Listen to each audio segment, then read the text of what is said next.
네, 할렐루야, 청년들. 시편 강해 설교 네 번째 시간입니다. 원래 이 영상은 지난 주일날 우리 청년부에서 실황으로 했던 그 예배 중에 일부 설교 부분만을 편집해서 올려야 했었는데요. 죄송하게도 지난주에 실시간 방송 송출 중에 좀 방송상의 사고가 있었습니다. 그래서 부득이하게 오늘 이렇게 제가 따로 시간을 내서 이 설교 부분만 줌으로 따로 녹화를 하게 되었는데요. 오랜 시간 기다리게 해서 죄송합니다. 지난 주일이었으니까 원래는 월요일이나 늦어도 화요일쯤에는 올렸어야 했는데 여러 사정으로 제가 이제서야 목요일 날 이렇게 올리게 되었습니다. 양해의 말씀을 드리고요. 오늘은 시편 4편 1절로 8절까지를 중심으로 시편 강의 네 번째 시간 주님이 주시는 기쁨으로 평안히 잠들 수 있습니다 라는 제목으로 여러분과 은혜를 나누도록 하겠습니다. 오늘 본문 4절을 보시면요. 오늘 본문 4절을 보시면 자리에 누워라는 표현이 등장하는 것을 보실 수 있습니다. 이 표현을요. 세번역 성경으로 보시면 잠자리에 누워라고 번역되어 있음을 확인할 수 있는데요. 한편 오늘 본문 8절에는요. 눕고 자기도 하리니라는 표현이 등장합니다. 이처럼 4절과 8절을 볼 때 오늘 이 시편 4편 이 말씀은요. 공적으로는 저녁 예배 때에 개인적으로는 잠자리에 들기 전에 드려진 기도임을 우리가 알 수가 있는데요. 그렇다면 질문입니다. 시인은 하루를 마무리하는 잠자리에서 과연 어떤 기도를 드렸던 걸까요? 이 질문을 가지고 오늘 본문을 여러분들과 함께 살펴보도록 하겠습니다. 먼저 1절을 보세요. 거기에서 시인은요. 내 의의 하나님이라고 외치면서 기도를 시작하는데요. 이 말은요. 내 의로움을 지켜주신 하나님이라는 뜻입니다. 자, 내 의로움을 지켜주신 하나님이시다. 이것은요. 시인이 현재 억울한 고소고발을 당한 상태임을 알려줍니다. 즉 막다른 길목이라고 하는 매우 곤란한 처지에 현재 시인은 놓여 있는 것이죠. 여러분이 만약 이러한 상태에 놓여 있다고 한번 생각해 보세요. 자, 내가 잘못한 게 없는데 오히려 지금껏 참고 성실하게 임해온 건 난데 팔에 알통이 베길 정도로 남들 다 놀 때 열심히 일한 건 성실하게 임해온 건 난데 힘이 없다고 해서 잘 모른다고 해서 자, 여러분 지금 이 화면에 등장한 이 장면이 뭐죠? 영화 살인의 추억에서 향수기? 그죠? 예. 좀 지능이 부족하다고 해서 못 배웠다고 해서 가난하다고 해서 그죠? 범인으로 몰아가는 억울하게 누명을 씌우는 그런 장면이 지금 이 장면이지 않습니까? 이처럼 힘이 없다고 해서 잘 모른다고 해서 상대방이 나를 고소 고발했다고 생각해 보시라 이 말이에요. 당연히 잠이 안 오겠죠. 일단 억울함에 잠이 안 올 겁니다. 그리고 두려움에 또한 잠이 안 오겠죠. 과연 이 싸움에서 이길 수 있을까? 억울한 누명을 벗을 수는 있을까? 계속해서 이 분야에서 이 동네에서 이 회사에서 이 지역에서 이 공동체에서 내가 발을 붙이고 살 수 있을까? 과연 앞으로 나는 뭘 해서 먹고 살 수 있을까? 뭐 이런 생각들이 피어날 겁니다. 그런데요. 8절을 보니까 시인이 평안히 눕고 자기도 한대요. 도대체 무슨 일이 벌어졌길래 시인은 억울하게 당한 고소고발 속에서도 평안히 누워서 발 뻗고 잠을 청할 수 있었던 걸까요? 도대체 그 무엇이 그의 마음을 억누르며 괴롭히던 그 억울함과 두려움의 파도를 잠재워줬던 것일까요? 그 비법이 오늘 본문 2절로 8절까지 등장하는데요. 첫 번째는 본문 2절로 5절까지입니다. 이 부분에서 기록된 바 원수들을 향한 담대한 비판이었고요. 두 번째는 본문 6절로 8절까지에 기록된 바 하나님을 향한 신뢰의 고백이었죠. 그렇다면 우선 2절로 5절까지를 살펴볼 건데요. 먼저 2절입니다. 거기에서 인생들이라는 표현 보이실 겁니다. 그죠? 이 표현은요. 히브리어 베네 이시의 번역인데요. 이 베네 이시는요, 부유하고 힘이 있는 사람을 의미합니다. 즉 오늘 본문 속 시인은 부당하게 고소 고발을 당했는데, 이처럼 시인을 부당하게 고소 고발한 자들은 바로 부유하고 힘이 있는 사람들이라는 것이죠. 이 사람들은요, 거짓 내용을 가지고 시인의 명예를 실추시키는 데 혈안이 되어 있는 자들이었습니다. 마치 그 옛날 예수님을 향해 근거 없는 비난과 억울한 고소 고발을 만들어냈었던 그 옛날 사두개인들과 바리새인, 그 예루살렘 종교 지도자들처럼 말이죠. 하지만 이처럼 원수들이 자신들의 돈과 권력을 가지고 거짓 소문을 만들어내고 거짓 증거를 만들어내며 거짓 증인을 세운다고 해서 마냥 당하고만 있을 그런 시인이 아니었습니다. 시인 또한 원수들을 향해 자기의 무기를 보여주는데요. 그 무기란 무엇이냐? 바로 하나님에 대한 믿음입니다. 믿음. 자, 보세요. 3절에서 시인이 뭐라고 말합니까? 여호와께서 자기를 위하여 경건한 자를 택하신 줄 너희가 알지어다. 즉 시인은요, 경건한 자가 기도하면 하나님께서 반드시 응답하신다라는 것을 알고 또한 믿고 있었던 거예요. 흔들림 없이 믿고 있었던 것이죠. 그래서 그는요, 힘 있는 자들의 불의한 사법적 무기에 맞서서 경건한 자의 의로운 신앙의 무기로 대응하고 있었던 겁니다. 바로 이 신앙의 무기가 있었기에 그는 거룩한 분노를 터뜨리며 원수들을 꾸짖기 시작하는데요. 4절로 5절까지 해서 그는요, 원수들을 향해 떨며 범죄하지 말며 자리에 누워 심중에 말하며 잠잠하며 의의 제사를 드리며 여호와를 의지하라고 말합니다. 즉 1. 떨며 하나님을 두려워하며 2. 범죄하지 말며 힘없는 자에 대한 억압을 중지하며 3. 잠자리에 누워 심중에 말하며 오늘이 지나기 전에 침상에서 깊이 반성하며 4. 잠잠하며 더 이상 고소고발하지 말며 5. 의의 제사를 드리며 회개함으로 하나님과 올바른 관계를 회복하며 6. 여호와를 의지하라. 너의 돈과 힘이 아닌 하나님을 의지하라고 거룩한 분노, 건설적인 비판을 선포했던 것이죠. 참고로 여러분, 성경이 분노 자체를, 비판 자체를 터부시 여긴다라고 오해하실 필요는 없습니다. 예. 여러분, 성경은요, 거룩한 분노는 찬성합니다. 건설적인 비판 역시 찬성합니다. 단 조심해야 될 게 있어요. 앞에 건설적이다라고는 수식어가 붙었죠. 즉 비판을 위한 비판, 분노를 위한 분노는 성경이 지지하지 않는다라는 거예요. 하지만 건설적인 비판, 거룩한 분노는요, 성경이 지지하고 인정해 줍니다. 단 조심해야 될 거 한 가지 더 말씀드리자면, 비판을 통해서는 배울 게 별로 없다라는 거. 오히려 겸손을 통해 배울 게 많다라는 거. 여러분, 이것은 여러분이 좀 명심했으면 좋겠습니다. 여하튼 이처럼 거룩한 분노 그리고 건설적인 비판으로 원수들 향해 한바탕 실컷 퍼붓고 꾸짖은 시인은요, 이어지는 6절로 8절까지 해서 이제는 하나님을 향한 믿음의 고백, 신뢰의 고백을 다시 한번 노래하는데요. 우선 시인은요, 절망 속에서 사람들이 자주 내뱉곤 하는 그 불평을 하나님께 소개하고 합니다. 자, 6절 말씀인데요. 여러 사람의 말이 우리에게 선을 보일 자 누구냐 하오니 여호와여 주의 얼굴을 들어 우리에게 비추소서. 여러분, 지금 이 6절에 쓰인 선이라고 하는 단어는요, 인간의 삶의 필수적인 모든 것을 의미합니다.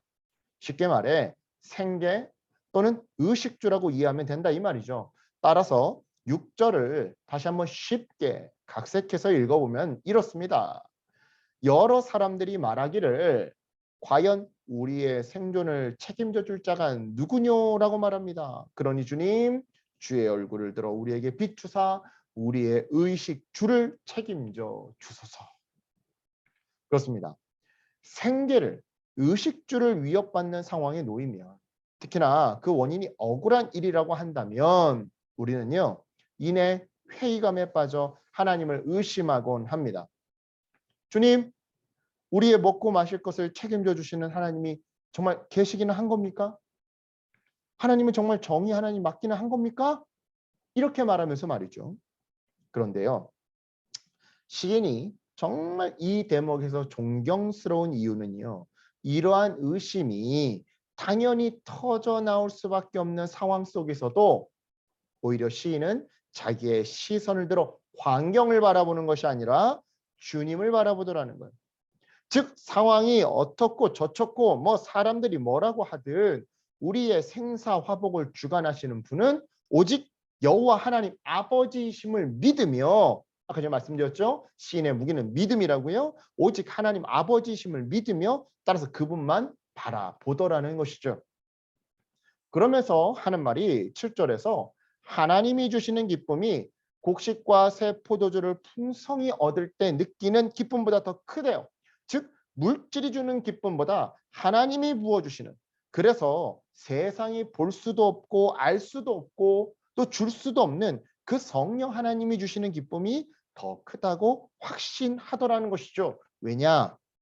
내적인 마음의 상태가 외적인 물질의 존재보다 더 중요한 법이거든요. 여러분 생각해 보세요. 내 마음에 우울함이 가득해요. 그러면 고급 펜트하우스에서 토마호크 스테이크를 먹어도 기쁨이 없어요. 예, 맛있지가 않아요. 즐겁지가 않아요. 잠도 안 오고요. 그냥 죽고만 싶어요. 하지만 내 마음에 소망이 가득하잖아요. 그러면요, 단칸방에서 라면 하나만 놓고 끓여 먹어도 잠만 잘 오고요. 그렇게 내일 아침이 기대가 안 될 수가 없어요. 예.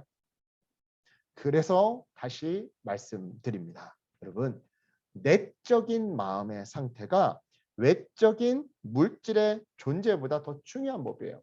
자, 지금 화면 보시면 박노해 씨의 글인데요. 가난할 때 행복하지 못하면 부자가 되어도 불행할 것이다 라고 하는 글이 나옵니다. 여러분, 가난할 때도 언젠가 회복하실 하나님, 이 상황의 이면에서도 섭리하시며 나와 동행하시는 그 하나님의 손길을 믿고 그 하나님의 손길로 말미암아 행복할 수 있는 그 방법을 모르잖아요. 그러면 부자가 되어도 행복하지 못해요. 부자가 되어도 여전히 타는 목마름에 그 해결되지 않는 욕망에 노예가 될 뿐이죠. 따라서 여러분, 가난할 때부터 하나님으로 말미암아 행복할 줄 알아야 되는 거예요. 비천에 처할 줄 아는, 부유함에 처할 줄 아는 그 만족의 일체의 비격을 알아야 부자가 되어도 행복할 수 있다 이 말이죠. 그래서 다시 말씀드리는 거예요. 외적인 물질의 상태보다 중요한 건 내적인 마음의 상태인 겁니다. 이게 더 중요한 법인 것이죠. 네. 그런데요, 여기서 우리가 명심해야 할 것은요, 이러한 마음의 기쁨은 영원하신 하나님을 의지하는 자에게 하나님이 주시는 영원한 선물이더라는 거예요. 영원하신 하나님을 의지하는 자에게 주시는 영원하신 하나님의 영원하신 선물이다. 즉 주님이 주시는 마음의 기쁨은 일시적인 기쁨이 아니라 영원한 기쁨이더라는 것이죠. 실제로 요한복음 16장 22절에 주님은 이렇게 말씀하십니다. 지금은 너희가 근심하나 내가 다시 너희를 보리니 너희 마음이 기쁠 것이요 너희 기쁨을 빼앗을 자가 없으리라. 아멘. 너희 기쁨을 빼앗을 자가 없으리라. 그죠? 비록 오늘 이 시편을 기록한 시인은요, 예수님이 태어나기 몇백 년 전에 이 시를 기록했지만, 그래서 우리가 지금 화면에 띄워놓고 읽고 있는 이 예수님의 요한복음 16장 22절 말씀을 들어본 적이 없지만 믿음의 눈과 믿음의 귀로 시공간을 뛰어넘어 알고 또한 믿고 있었던 겁니다. 주님이 주시는 마음의 기쁨은 세상 그 무엇, 어떠한 악인의 고소와 고발도, 어떠한 경제적인 어려움도 결코 빼앗을 수 없더라는 것을 말이죠. 자, 여러분 화면을 보시면 떨기나무에 불꽃으로 임하사 모세를 만나주셨던 그 출애굽기 3장의 모습이 그림으로 표현되어 있습니다. 여러분 지금 이 떨기나무 불꽃을 생각해 봤으면 좋겠어요.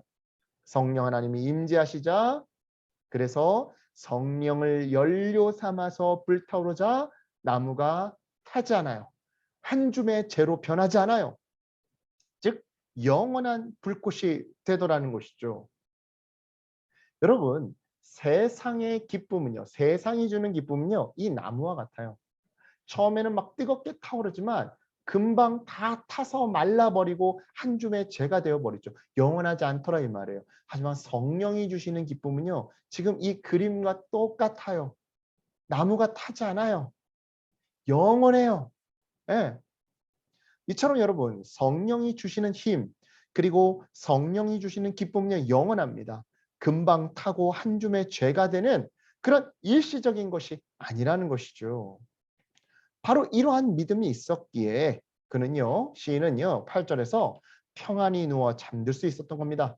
즉, 지금 이 모든 상황이 내가 힘이 없고 내가 멍청해서 생긴 한마디로 내가 자초한 일 같지만 그래서 나 한 명 사라지면 해결될 것 같은 이 심각한 자책감과 우울감이 밀려와서 잠도 안 오지만 믿음이 있었기에 그래, 이건 내 잘못이 아니다. 너희들의 완악함 때문이다.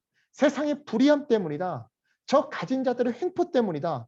그러니 하나님 앞에서 너희들 회개하고 그 불의한 일을 속히 멈춰라 라고 당당하게 외치며 마음속에 그 어둠을 꾸짖어 내쫓을 수 있었던 것이다 이 말이죠. 야, 내가 죽고 싶을 정도로 괴로운 거, 내가 잠이 안 올 정도로 자다가도 깰 정도로 이렇게 괴로운 거 나 때문이 아니라 너희들 때문이야. 그러니까 너희들이 하나님께 회개해야 돼. 하나님이 회개하지 않는 너희들 곧 조만간에 심판하실 거야. 이렇게 원수들을 꾸짖으며 그 원수들로 인해 내 마음속에 피어나는 그 잘못된 자책과 우울함마저 꾸짖어 내쳤더라는 것이죠. 뿐만 아닙니다. 동일하게 이러한 믿음이 있었기에 비록 환경이 바뀌지 않아도 주님이 주시는 영원한 기쁨으로 물질이 줄 수 없는 평안을 누릴 수 있었던 건데요. 마치 이런 거예요. 너희들 때문에 내 의식주가 망가졌다. 하지만 주님이 나와 함께 하신다. 나는 가난할 때도 주님이 나와 함께 하심으로 말미암아 기뻐할 수 있다. 또한 회복시켜 주실 그 주님으로 말미암아 기뻐할 수 있다. 그래서 나는 지금 가난하지만 평안하다. 라고 믿음의 고백으로 그 불면증을 이길 수 있었던 건데요. 여기까지가 오늘 본문의 내용입니다. 그리고 이러한 본문 내용을 통해 우리는 몇 가지 영적 진리를 묵상해 볼 수가 있죠. 먼저 첫 번째입니다. 환경이 바뀌어도 태도를 바꾸지 않을 때 의로우신 주님이 얼굴을 비추어 주신다라고 하는 진리입니다. 자, 오늘 시편의 시인은요. 원수들에게 고소고발을 당해 생계의 절벽, 지금 화면 보시면 통장잔고 빵원이라고 찍혀 있죠. 생계의 절벽 앞에 서 있었더랬어요. 하지만 처해 있는 상황이 낭떠러지 같다고 해서 주님을 향한 그의 태도마저 낭떠러지였던 것은 아니었습니다. 그는요. 그런 상황 속에서도 여전히 주님은 내 의의 하나님이라고 1절에서 고백합니다. 즉, 내 의로움을 지켜주신 하나님이심을 믿고 그 하나님이 나의 억울함을 풀어주실 것을 의심치 않더라는 것이죠. 그래서 6절에 기록된 바 정의의 하나님이 그 정의의 얼굴을 내게 비춰주시는 날 모든 상황이 역전될 것을 믿었던 건데요. 이러한 맥락에서 말씀드립니다. 사랑하는 여러분, 억울한 고난 속에서도 절대 절망하지 마세요. 여러분 잘 들으세요. 닭의 목을 비틀어도 새벽은 반드시 찾아옵니다. 다시 말해 악인이 여러분의 숨통을 조여와도 주님의 그 정의의 얼굴빛은 반드시 여러분에게 마치 아침이면 어김없이 떠오르는 그 아침해처럼 찾아온다 이 말이에요. 그러니 여러분 믿고 눈에 보이는 환경이 바뀌어도 주님을 향한 여러분의 태도는 바꾸지 마세요. 설령 감옥 속에 갇혔어도 주님을 향해 찬양했던 바울과 실라처럼 눈에 보이는 환경이 절망적이라고 해서 주님을 향한 여러분의 믿음과 태도까지 절망적이게 만들지는 말라 이 말이에요. 왜냐? 그리할 때 반드시 새벽은 찾아올 거니까 말이죠. 이어서 두 번째로요. 우리는요. 까닭없이 미움을 당해도 까닭없이 사랑해 주시는 주님의 자비를 기억하라라는 진리를 묵상하게 되는데요. 3절 보겠습니다. 3절에서 시인은요. 자신이 하나님을 선택한 것이 아니라 하나님이 자기 자신을 선택하셨다고 고백합니다. 그러니 하나님이 그의 기도를 들어주실 거라는 거죠. 왜냐? 하나님이 선택하신 사람의 기도니까요. 즉 나에게 어떤 자격이 있기 때문이 아니라 진실한 마음으로 나아가는 사람이라면 그 누구든 그 언제든 만나주시는 그 하나님의 자비 덕분에 하나님은 나의 기도를 들어주실 거라는 건데요. 이런 맥락에서 여러분 우리로 하여금 믿음의 기도를 가능하게 하는 그 원동력은요. 나의 믿음이 아니라 바로 주님의 자비인 겁니다. 동시에 우리로 하여금 기도의 응답을 가능케 하는 자양분도요. 나의 헌신이 아니라 바로 주님의 자비인 것이죠. 좀 더 쉽게 말씀드려볼까요? 저 사람의 믿음이 뛰어나서 저 사람이 헌신을 많이 해서 하나님이 저 사람의 기도만 들어주시고 저 사람의 기도에만 응답해 주시는 것이 아니다 이 말이에요. 믿음이 작은 자도 작은 소리로 기도하는 사람도 교회에서 많이 헌신하지 않은 사람도 하나님을 위해 많은 헌신을 하지 않는 사람도 하나님이 그 사람의 기도를 들어주실 수도 있고요. 응답해 주실 수도 있어요. 왜냐? 기도 응답의 주권은요. 하나님의 자비에 달려 있는 거거든요. 나의 믿음의 크기나 내 기도의 목소리의 이 크기나 피치나 또는 내 헌신의 양에 달려있지 않다라는 거예요. 주님의 자비에 달려있다라는 것이죠. 주님의 자비 덕분입니다. 예. 이런 맥락에서 여러분 우리로 하여금 믿음의 기도를 가능케 하는 그것을 기억하면서요. 여러분 한번 생각해 봤으면 좋겠습니다. 혹 현재 누군가에게 까닭 없이 미움받고 계십니까? 그렇다면 까닭 없이 부어주시는 주님의 자비를 붙드세요. 붙들고 부르짖어 기도하세요. 지금 로마서 3장 5장 8절 말씀 보시면 이렇게 기록되어 있습니다. 우리가 아직 죄인 되었을 때에 그리스도께서 우리를 위하여 죽으심으로 하나님께서 우리에 대한 자기의 사랑을 확증하셨느니라. 그렇죠? 우리가 죄인 되었을 때 우리를 위하여 죽으심으로 사랑하셨대요. 즉 사랑할 만한 까닭이 하나도 없는 그 순간에도 우리를 위해 사랑하시사 돌아가셨다라는 거죠. 까닭 없이 사랑해 주신다라는 겁니다. 까닭 없이 자비를 부어 주신다는 거예요. 이 까닭 없는 자비를 붙드시고 기도하세요. 성도는요. 언제든 눈앞의 위협보다 주님의 성품에 주목해야 하는 법입니다. 여러분 베드로가 왜 물 위를 잘 걷다가 갑자기 물에 빠진 줄 아십니까? 예수님이 아니라 불어오는 바람과 그 바람에 일렁이는 파도를 봤기 때문입니다. 즉 자기를 삼킬 것 같은 환경에 한눈을 팔다 보니까 물에 빠졌다 이 말이에요. 따라서 여러분 눈에 보이는 것에 현혹되지 마세요. 영화 대사 중에 하나죠. 현혹되지 마세요. 예. 현혹되지 마시고 주님을 주목하세요. 그래야 환경에 지배당하지 않는 겁니다. 환경에 잠식당하지 않는 겁니다. 환경 때문에 불면증에 시달리지 않게 되는 겁니다. 주님을 바라보세요. 자, 이제 마지막 묵상 포인트입니다. 마지막 세 번째로 우리는요. 참 기쁨은 더 나은 환경이 아니라 더 깊은 관계로 생긴다라는 진리를 묵상하게 되는데요. 아까 전 1절에서 시인은요. 절박한 상황 속에서 주님의 도우심을 간절히 부르짖었더랬습니다. 그런데 지금 7절로 8절을 보니까요. 신기하게도 상황은 하나도 나아진 게 없는데 그의 마음은 이미 다 응답받은 것처럼 기쁨을 누리고 있더라는 것이죠. 잠만 잘 자면서 말이죠. 이러한 시인의 모순적인 모습을 우리는 어떻게 이해하는 걸까요? 도대체 무엇이 시인으로 하여금 기도 응답을 받기도 전에 벌써부터 마음의 기쁨을 누리도록 만든 것일까요? 기도 응답을 받지도 않았는데 벌써부터 불면증을 이겨내게 했던 걸까요? 네, 그 답은요. 기도를 통해 얻은 하나님과의 깊이 있는 관계입니다. 다시 말해 문제가 생겼어요. 그래서 일단 기도부터 시작했단 말이죠. 그리고 문제가 당장 해결되지 않으니까 계속 거듭거듭 기도했어요. 그죠? 네. 그런데 이처럼 기도가 반복되는 과정 속에서 주님과의 관계가 깊어지더니만 결국에는 기쁨이 생겨났더라는 거예요. 왜냐? 기도는 하나님과의 대화인 거니까요. 흔히 목사님들이 기도를 가리켜 영적인 호흡이라고 말씀하시곤 합니다.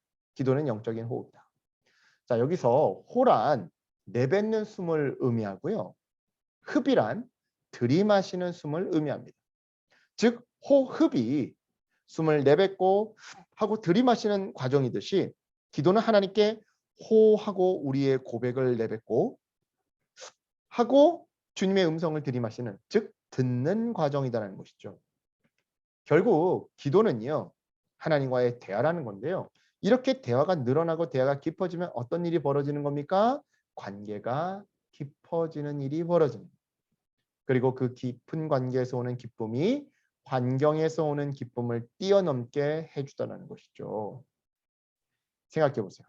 우리가 보통 소개팅을 하면 처음 만난 이성과 고급 식당에 가서, 뭐 고급 식당까지는 아니더라도 분위기 좋은 카페에서 뭐 고기를 썰거나 뭐 스파게티를 먹거나 아니면 커피를 마시거나 뭐 이러곤 합니다. 그런데요, 여러분, 그렇게 먹는 밥이 맛있던가요? 잘 먹히던가요? 어, 아니죠. 네 맛인지 내 맛인지 도통 모르겠는 건 물론이거니와 먹어도 체한 것 같아요. 먹어도 헛헛하다 이 말이죠. 그러니까 소개팅 마치고 집에 오면 냉장고 열어서 고추장에 밥 비벼 먹는 거 아니겠습니까? 아니면 라면 끓여 먹거나 말이죠. 그죠? 네. 묻겠습니다, 여러분. 이런 일이 왜 벌어지는 걸까요? 네, 답은요. 그 사람하고 관계가 형성되어 있지 않아서요. 쉬운 말로, 예, 쉬운 말로 이 관계가 형성되지 않았으니까, 관계가 불편하니까 레스토랑에서 밥을 먹어도 기쁘지가 않고 만족함이 없더라는 것이죠. 그런데요, 사랑하는 가족, 사랑하는 연인, 사랑하는 친구들과 함께 있잖아요. 그럼 비록 단칸방에서 라면 하나 놓고 먹어도 맛있어요, 즐거워요, 만족함이 넘쳐요. 여러분 지금 맨 아래에 보시면 드라마 응답하라 1988의 한 장면이 사진으로 등장해 있습니다. 아빠 성동일이 빚부증을 잘못 써서 온 가족이 반지하방에서 살아요. 그래서 반찬이라고는 맨날 무슨 뭐 단일 반찬 하나만 수북히 쌓아놓고 조그만한 이 밥상에서 5식구가 옹기종기 모여서 밥을 먹어요. 그래도 행복하잖아요. 그렇죠? 그래도 행복하더라 이 말이에요. 왜요? 여러분, 행복은 관계에서 오는 거니까. 행복은 환경에서 오는 게 아니라 관계에서 오는 거니까요. 여러분, 그러니까 즐거운 거예요. 만족감이 넘치는 거예요. 그렇습니다. 기쁨은요, 레스토랑이냐 단칸방이냐 스테이크냐 라면이냐라고 하는 환경에 달리는 것이 아닙니다. 누구와 먹느냐, 다른 말로 가치 있는 사람과 어떤 관계를 맺고 있느냐라고 하는 바로 이 관계에 달려있는 것이죠. 이런 맥락에서 묻겠습니다. 여러분, 고난 속에 계십니까? 내가 얼마나 힘든지 또는 대적이 얼마나 강한지, 여러분 이것에 집중하며 고민하며 잠을 못 이루시기보다 먼저 주님과의 깊은 관계에 집중하시기 바랍니다. 본질적으로 주님이 우리를 향해 관심 갖는 부분은요, 우리가 기도의 사람인지, 주님과 친밀한 삶을 살고 있는지, 주님이 모든 것 되시는지, 주님 한 분만으로 만족하는지, 바로 이러한 것들의 여부입니다. 간단히 말해 주님과 얼마나 깊은 관계를 맺고 있는가, 이것이 주님의 주된 관심사라는 것이죠. 왜냐? 이 관계만 제대로 형성되어 있으면 빌립보서 4장 11절로 13절 말씀, 바울의 고백이죠. 배가 부르든 배가 고프든 부유하든 가난하든 어떤 환경이든지 적응하며 만족하며 기뻐하며 그 속에서도 충분히 모든 것을 할 수 있는 능력을 얻게 되니까 말이죠. 우리 실제로 빌립보서 4장 11절로 13절을 한번 읽어보도록 하겠습니다. 내가 궁핍함으로 말하는 것이 아니니라 어떠한 형편에든지 나는 자족하기를 배웠노니 나는 비천에 처할 줄도 알고 풍부에 처할 줄도 알아 모든 일 곧 배부름과 배고픔과 풍부와 궁핍에도 처할 줄 아는 일체의 비결을 배우노라. 내게 능력 주시는 자 안에서 내가 모든 것을 할 수 있느니라. 아멘. 여러분 명심하시기 바랍니다. 기쁨은요 환경에 달려있지 않습니다. 주님과의 관계에 달려 있습니다. 말씀을 정리합니다. 오늘 본문을 통해 우리는요. 1. 환경이 바뀌어도 태도를 바꾸지 않을 때 의로우신 주님이 얼굴을 비추어 주신다. 2. 까닭없이 미움을 당해도 까닭없이 사랑해 주시는 주님의 자비를 기억하라. 3. 참 기쁨은 더 나은 환경이 아니라 더 깊은 관계로 생긴다라고 하는 세 가지 영적 진리를 묵상했습니다. 사랑하는 여러분, 오늘 시편은 우리에게 진정한 기쁨과 참된 평안이 무엇인지를 가르쳐 줍니다. 즉, 하나님이야말로 우리의 마음 깊숙한 곳에서 솟아나는 샘물과도 같은 기쁨을 주시는 바로 그 기쁨의 근원임을, 생수의 근원임을 오늘 시편 4편은 우리에게 알려주고 있다는 것이죠. 그렇습니다. 물질적인 축복은 우리의 영혼까지 풍요롭게 할 수 없어요. 물론 물질 덕분에 한순간 행복을 느낄 수도 있어요. 하지만 그때의 감정이 오래 지속되는 것은 아니더라는 것이죠.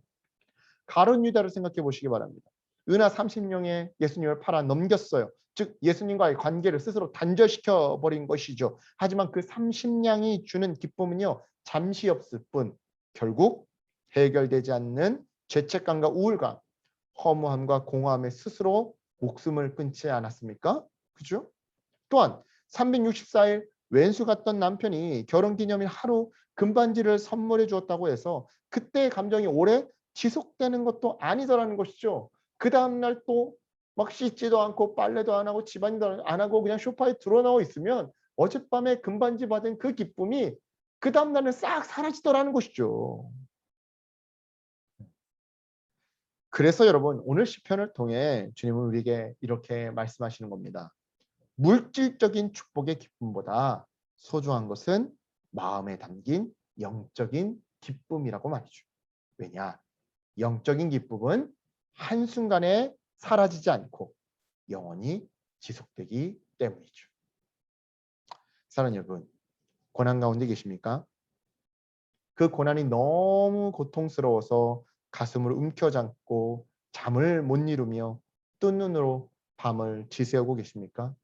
자다고 깨면 자꾸 부정적인 생각으로 마음이 괴롭고 고통스러우십니까? 그렇다면 20편 4편 말씀을 붙들고 기도하시기 바랍니다. 환경이 바뀌어도 기도의 자리를 떠나지 말고 기도하시기 바랍니다. 까닭없이 나를 선택하시고 사랑해 주시는 하나님의 그 자비를 기억하며 기도하시기 바랍니다. 그리할 때 주님과의 관계는요 더욱 깊어질 거고요. 주님은 우리의 마음에 영원한 기쁨을 부어주실 겁니다. 그러면 됩니다. 그러면 그 영원한 기쁨으로 다시 평안히 누워 잠들게 될 겁니다. 이 믿음으로 억울하고 두려운 상황 속에서 잃어버린 안식을 되찾는 저와 여러분 되시길 주님의 이름으로 간절히 축원합니다. 끝으로 혹시 여러분 가운데 자다가 깼을 때 또는 아예 잠이 안 오면서 자꾸 부정적인 생각이 자기 자신을 찾아오는 청년들이 있다고 한다면 제가 제 경험에 비추어 좋은 팁을 하나 알려드리도록 하겠습니다. 일종의 발상의 전환인데요. 잠을 자다가 깼을 때는 부정적인 생각을 하시기보다 하나님이 기도하라고 나를 깨우셨나 보다라고 생각해 하셨으면 좋겠습니다. 물론 생각은 하는 것이 아니라 나는 것입니다. 부정적인 생각 하고 싶지 않죠. 하고 싶은 사람이 누가 있겠습니까? 생각은 그런 면에서 나는 것입니다. 하지만요, 동시에 하는 것이기도 합니다. 즉, 부정적인 생각, 안 좋은 생각이 피어나면서 자꾸 어둠으로 나를 끌고 갈 때마다 아, 지금 이건 하나님이 나한테 기도하라는 사인인가 보다라는 생각으로 기도하시기 바랍니다. 간절히 울면서 기도하시기 바랍니다. 그리고 두 번째는요. 가장 가까운 사람에게 도움을 청하기 바랍니다. 그리고 그냥 도움이 아니라 나를 위해 기도해 달라고 구체적으로 도움을 청하길 바랍니다. 발상의 전환, 그리고 가장 가까이에 있는 사람에게 자다 일어났을 때 전화해서 나 지금 상태가 이러니까 나를 위해 기도해 달라고 하는 그 SOS. 여러분 이것이 여러분의 불면증에 굉장히 많은 도움으로 역사할 것입니다. 여러분 믿으시기 바랍니다. 울면서 기도할 때 하나님은 그 상한 마음을 위로해 주십니다. 그리고 울면서 기도하는 마음으로 친구에게, 가족에게 SOS를 청할 때 하나님은 그 사람의 마음을 움직여 주시사 여러분의 버팀목이 되어주게 하실 겁니다. 이 믿음으로 여러분 부정적인 생각 몰아내시고 불면증 이겨내시고 편안히 푹 주무시며 밝은 아침, 희망찬 아침을 맞이하시는 여러분 되기를 주님의 이름으로 간절히 축원합니다. 아멘.